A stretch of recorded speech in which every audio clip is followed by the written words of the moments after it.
Hello ladies and gentlemen, and welcome to an episode of Career Mode. And first up, we actually have a big game for Liverpool. It's against Manchester United at Old Trafford, and this is gonna be a tough game. I don't know if any of you guys know this, but in Career Mode, Manchester United can be one of those teams that, one, they come out just all guns blazing, ready to give you the sausage, or two, they just lay down and take the beating. So it was gonna be really interesting to see what was gonna happen this game. I mean, I had a pretty solid squad out. I believe it's my best 11 team that I could possibly put out. We were all in pretty good fitness, there was really no reason not to be playing at the top of our game. I decided to bench Zaha for this game. I know he previously played he transferred from United, and usually I like to play them against their old clubs just because I'm a cruel bastard. But yeah, anyways, I decided to bench him for this game. No particular reason, but I know Asaidi did mention to me earlier that he actually wanted to play more games and he didn't feel as involved as he previously was. Anyways, players are slipping and sliding all over each other, and it was Manchester United, and it was in particularly Kagawa that opens up the scoring, and fair play to him. It was a very nice goal. He managed to put it right into the corner where my keeper just couldn't get his hands to it, so fair play to him for that. But we were ready and we were hungry for more goals. Muriel with a shot there. Unfortunately, that one didn't go into the back of the net, but like I was saying, once that happened, it seemed as though my players just seemed to start playing a lot better. It was in the rain, so when I started seeing them play better, I genuinely thought the game was broken, because we all know that rain equals a lack of brain cells in this game anyway. So, yeah, once that happened, I was really happy with things. That ball had popped up for Sterling so perfectly, I couldn't have asked for it any better, and he manages to bury it as well. That's something that Sterling really couldn't do a couple of seasons back, is that when he's in those sort of opportunities, it was rare that he was able to finish them and pick himself up a goal. So I was really happy to see that happen. Sturridge there with his fantastic finishing abilities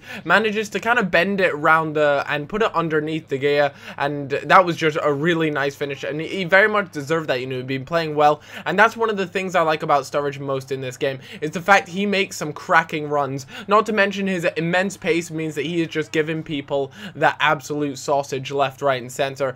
He burns past defenders really easily, and he's just your all-round quality striker. He's got a solid left foot on him. I'm not so sold on his right foot, admittedly, but you know, sometimes when it is on his right foot, he will be able to put it away, but a lot of the times he'll kind of fluff it up, and it's just nowhere near as good as his left foot. Anyways, we started to steam ahead. As you can see, we were 3-1 up. That should have been 4-1, no doubt about it.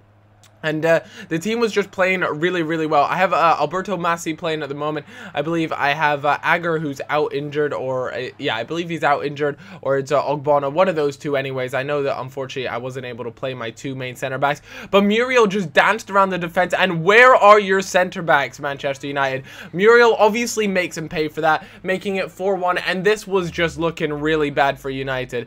You know, they just were not playing well at all, considering, you know, like I said, they can either come out and just go all guns blazing, or they just turn into a wet sock of a team and just don't do anything, and that was very much the case this game. Jovetic there picks up the last goal of the game, and that made it 5-1, and that was really wrapping it all up. Van Persie didn't have much effect in the game, shut him out pretty well. Alberto Massi actually did a good job of just sticking to him and making sure he didn't run riot, because that is very much a possibility when you go up against a side like Manchester United. I made some changes, Munaye in there and Oxlade-Chamberlain coming on for Jovetic and Sterling. That's a pretty good substitution, and I was excited just to see how they would do, see if they would impact the game. But like I said, it was very late on in the game, so they just didn't have the time to get their foot in it. But hey, 5-1, no complaints for me. That is a really big win. That is huge. 9.6 rating for Muriel, who picks up man of the match. 9.6 from a man Sturridge, and Jovetic also picking up an 8.6. So if there's one thing that's really showing to me, is the fact that you guys really kind of made this team awesome, in the sense you guys told me about playing Jovetic at Cam.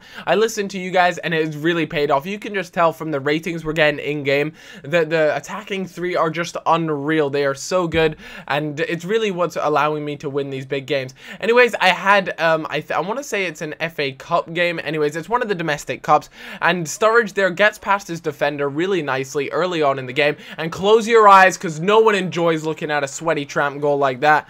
And Muriel picks up a goal in this game. Now, one of the things I have to say is that I was actually playing a pretty strong squad of mine in this, just because I want to do well in these domestic cups. There's no two ways about it. I have to admit, domestic cups are probably the things I do worst in. You know, my first priorities are the Champions League and League, and then I'll start to focus on the domestic cups. But this year round, I really want to kind of change that around a bit. I feel as though I definitely have some room to improve when it comes to domestic cup. But look at the pace from Muriel. He just completely blitzes past the entire defender. If you guys want to go back, and you will just see him just sprint past that defender, and that means he gets to the ball. Unfortunately, he didn't manage to get any of that near post cheese, but you know, you can't have it all.